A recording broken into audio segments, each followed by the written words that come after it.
नमस्कार दोस्तों, मैं अशोक कुमार नेट गोरखपुर से। दोस्तों, आज हम बात करेंगे टॉपिक महात्मा गांधी। महात्मा गांधी जो टॉपिक है वो डीएलएड सेकंड सेमेस्टर के प्रथम प्रश्न पत्र वर्तमान भारतीय समाज और प्रारंभिक शिक्षा नामक पुस्तक से लिया गया है। और इस पुस्तक में जो भारतीय विचारक हैं उनमें से हमने आज के वीडियो में लिया है महात्मा गांधी को। दोस्तों, गांधी जी के बारे में अगर हम बात करें तो केवल दार्शनिक लेखक ही नहीं थे, वरन उसके साथ साथ एक महान शिक्षाविद भी थे। उनकी शैक्षिक विचारधारा के मूल में भारतीय संस्कृति थी। उनका मानना था तत्कालीन वर्तमान शिक्षा विदेशी संस्कृति पर आधारित है, कि वर्तमान समय में जो शिक्षा दी जा रही है उस शिक्षा में विदेशी संस्कृति की झलक दिखाई देती है। और भारतीय संस्कृति को इसने पूर्णतः बहिष्कृत कर दिया है। जो विदेशी शिक्षा है उसने भारतीय संस्कृति को तोड़ मरोड़ दिया है। उस विदेशी शिक्षा का एकमात्र उद्देश्य था केवल मानसिक विकास करना। इसका हृदय पर कोई प्रभाव नहीं पड़ता और इसमें हाथ के कार्य का कोई स्थान नहीं है। इसका जो माध्यम था वो भी अंग्रेजी था। तो इसलिए जो विदेशी शिक्षा थे उसके वो विपरीत थे और उन्होंने भारतीय शिक्षा में कुछ या विदेशी संस्कृति का बहिष्कार वो करना चाह रहे थे। तो उन्होंने अपनी शिक्षा में का अर्थ भी जिस तरीके से बताया वो आगे हम स्पष्ट करेंगे। पाठ्यक्रम में कुछ उन्होंने बताया है और कुछ शिक्षण विधियों के बारे में बताया है, शिक्षक छात्र का संबंध कैसा होना चाहिए। तो विस्तृत रूप से आज हम इस वीडियो में चर्चा करेंगे। तो चलते हैं हम।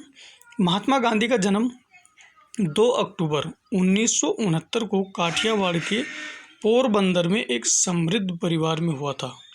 उनके पिता करमचंद एक प्रतिष्ठित वकील थे। माता पुतलीबाई जो कि धार्मिक प्रवृत्ति की गृहस्थ महिला थी। पाठशाला से प्रारंभिक शिक्षा प्राप्त करके उच्च शिक्षा हेतु वो इंग्लैंड चले गए। वहाँ इन्होंने कानून की शिक्षा प्राप्त की और भारत आकर उन्हें वकालत शुरू की। 1893 में मुकदमे के लिए दक्षिण अफ्रीका चले गए और भारतीयों की दशा से द्रवित होकर कुछ संस्कृति में सुधार करने का संकल्प लिया। 1914 में भारत लौटे एवं भारत की स्वतंत्रता को मुख्य लक्ष्य मानकर राजनीति में प्रवेश किया। सत्याग्रह के शस्त्र से अनेकानेक आंदोलन में सक्रिय भागीदारी की और भारतीय जनमानस में राष्ट्रपिता की छवि के रूप में उभरे। उनकी सफलता का प्रमाण असहयोग आंदोलन, भारत छोड़ो आंदोलन था, जिसने अंग्रेजों को भारत से जाने पर मजबूर कर दिया। इस प्रकार निरंतर सामाजिक विसंगतियों से संघर्ष करते एवं राजनीतिक नेतृत्व प्रदान करते हुए वे 30 जनवरी 1948 को पंचतत्व में विलीन हो गए। उनकी कुछ प्रमुख रचनाएं थी, जैसे हिंद स्वराज, नीति धर्म, बेसिक शिक्षा, नई शिक्षा की ओर, मेरी आत्मा की वेदना, हिंदू धर्म, शांति, युद्ध में अहिंसा आदि उनकी प्रमुख रचनाएं थी। और उनके जो जीवन के कुछ महत्वपूर्ण तथ्य थे कि उन्होंने क्या क्या किया, जैसे 1914 में टॉलस्टॉय आश्रम की स्थापना की और 1915 में साबरमती आश्रम की स्थापना की। 1930 में नमक सत्याग्रह किया और 1919 में सत्याग्रही पत्रिका का संपादन शुरू किया। यंग इंडिया, हरिजन, भूदान उनके संपादित पत्र थे। दोस्तों, हम बात करते हैं शिक्षा के बारे में उन्होंने क्या बताया। तो गांधी जी के अनुसार शिक्षा से मेरा तात्पर्य बालक और मानव शरीर, मस्तिष्क और आत्मा में श्रेष्ठतम को समग्र रूप से बाहर निकालना। दोस्तों, कहने का मतलब ये है कि व्यक्ति मन, शरीर और आत्मा में के अंदर जो है उन सबको बाहर निकालना ही शिक्षा है। स्पष्ट है कि राष्ट्रपिता शिक्षा को मानव का आध्यात्मिक, बौद्धिक, शारीरिक योग्यताओं को बाह्य रूप से प्रकट करने वाली प्रेरक शक्ति मानते थे। शिक्षा के कुछ उद्देश्य उन्होंने बताए, जैसे आत्मनिर्भरता शिक्षा का मुख्य परिणाम हो। इसे दृष्टिगत रखकर गांधी जी ने व्यावसायिक शिक्षा को विशेष महत्व दिया। उनका कहना था, शिक्षा को बेरोजगारी के विरुद्ध एक प्रकार का बीमा होना चाहिए। जब समाज का प्रत्येक व्यक्ति आत्मनिर्भर होगा तभी समाज खुशहाल हो सकता है। यानी अपनी शिक्षा में उन्होंने रोजगार को महत्व दिया, और रोजगार भी अपने हाथों से अगर किया जाए तो उसको अच्छा मानते हैं। पुनः गांधी जी ने लिखा कि 14 वर्ष की आयु पर बालक 7 वर्षीय कोर्स को पूर्ण कर लेना चाहिए। अब गरीब बच्चे अपने माता पिता की सहायता स्वयं आगे आते हैं। उनके मस्तिष्क के पीछे से अनुभूति होती है कि मेरे माता पिता क्या खाएंगे और क्या वे मुझे खाने में देंगे। इसलिए शिक्षा का संबंध जीविकोपार्जन होना चाहिए। दोस्तों, ये भी मुख्य उद्देश्य था उनका कि शिक्षा किस प्रकार की होनी चाहिए। शिक्षा जीविकोपार्जन वाली होनी चाहिए।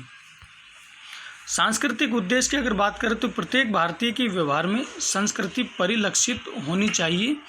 इसलिए गांधी जी शिक्षा को संस्कृति से जोड़ने वाली कड़ी मानते थे। उनका मत था कि मैं साक्षरता की अपेक्षा शिक्षा के सांस्कृतिक पक्ष को अधिक महत्व देता हूँ। संस्कृति नींव है और प्राथमिक वस्तुएं है। चारित्रिक विकास के बारे में उन्होंने बताया कि समस्त ज्ञान का परिणाम चरित्र का निर्माण होना चाहिए। शिक्षा में उन सभी बातों को शामिल किया जाए जो व्यक्ति को सदाचारी बनाए। उन्होंने कहा, यदि हमसे कोई पूछे कि जब भारत स्वतंत्रता प्राप्त कर लेगा आपका शिक्षा के संबंध में क्या उद्देश्य है, तो मेरा एक ही उत्तर होगा, चरित्र का निर्माण। आध्यात्मिक विकास के बारे में अगर हम बात करें, गांधी जी का दर्शन सत्य व ईश्वर पर आधारित था।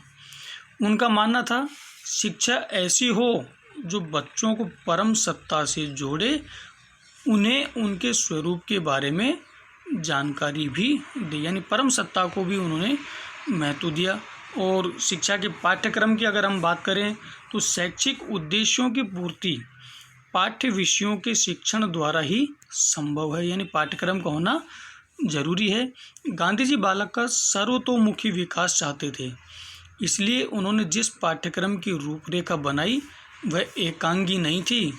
उनके प्रस्तावित पाठ्यक्रम के अनुसार बच्चों को हस्तशिल्प, चमड़े का कार्य, गृह विज्ञान, संगीत, गणित, कताई बुनाई, बागवानी, कृषि, मातृभाषा, मछली पालन, स्वास्थ्य विज्ञान, व्यायाम, खेलकूद का ज्ञान निश्चित रूप से दिया जाए। अर्थात इन सब चीज़ों का उन्होंने पाठ्यक्रम में समावेश माना कि पाठ्यक्रम में इनका होना बहुत ही ज़रूरी है।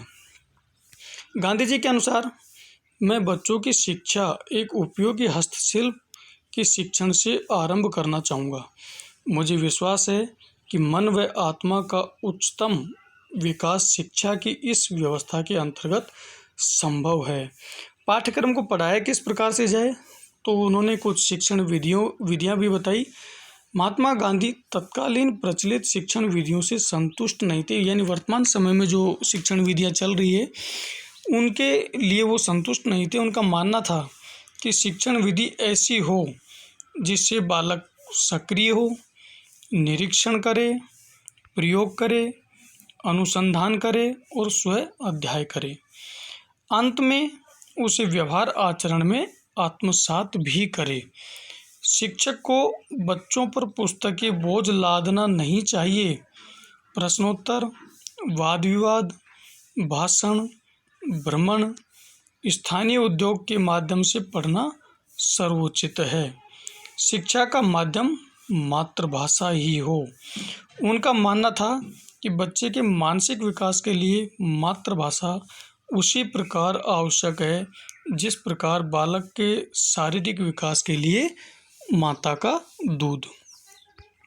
अनुशासन के बारे में उन्होंने बताया कि बच्चे के साथ व्यवहार किस तरीके से होना चाहिए।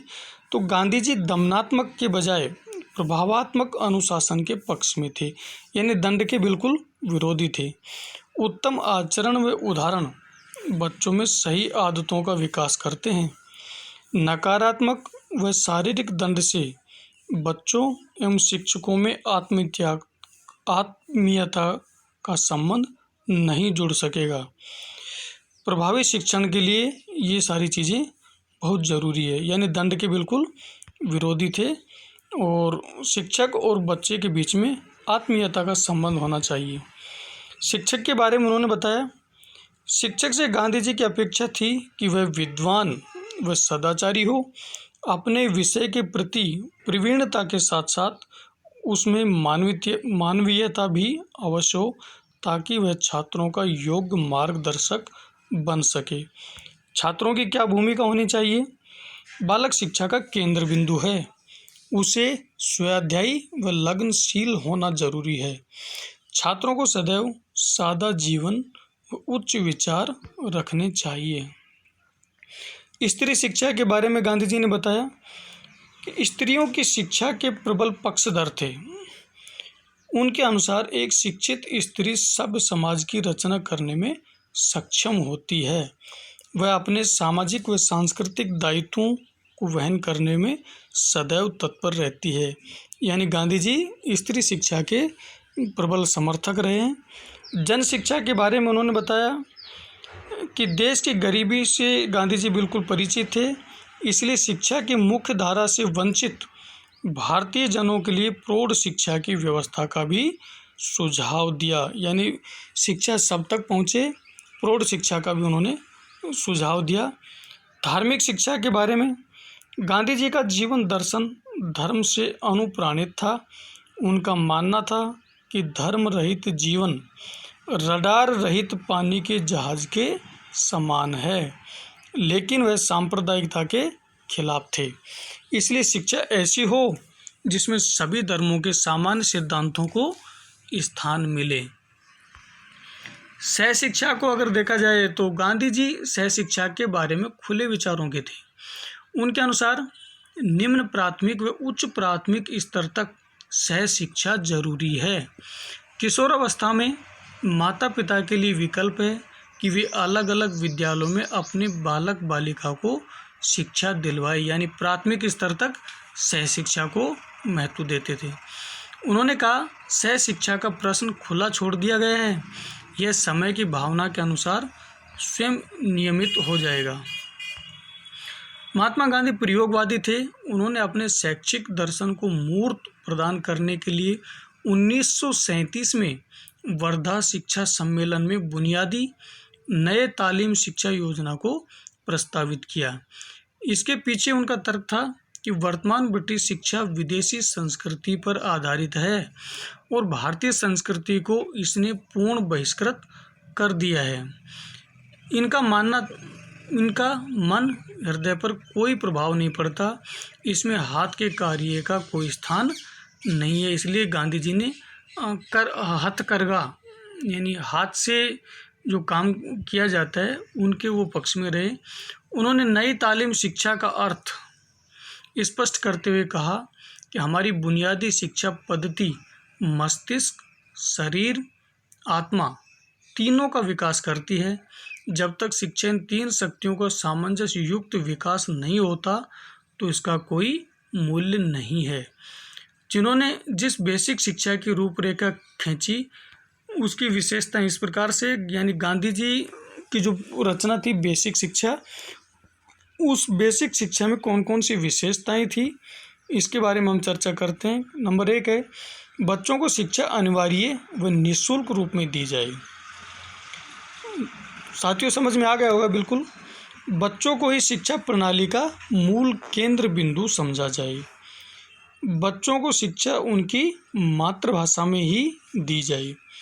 बच्चों की जो भी शिक्षा दी जाए वह हस्तशिल्प के माध्यम से ही दी जाए। पूरी शिक्षा स्वावलंबी हो, बच्चों को अपने कार्य की पूर्ण स्वतंत्रता हो। तो इस प्रकार से उनकी जो बेसिक शिक्षा थी उस बेसिक शिक्षा की ये विशेषताएं रही। और उपयुक्त चर्चा से स्पष्ट है कि महात्मा गांधी ने एक मानवतावादी व्यवहार के रूप में तत्कालीन शिक्षा व्यवस्था के दोषों को दूर करके शिक्षा का भारतीयकरण करने में महत्वपूर्ण भूमिका निभाई। यदि उनके शिक्षा सिद्धांत इस समय लागू होते तो आज की भ्रमित शिक्षा कार्यक्रम अनेकों विसंगतियों का शिकार नहीं होती।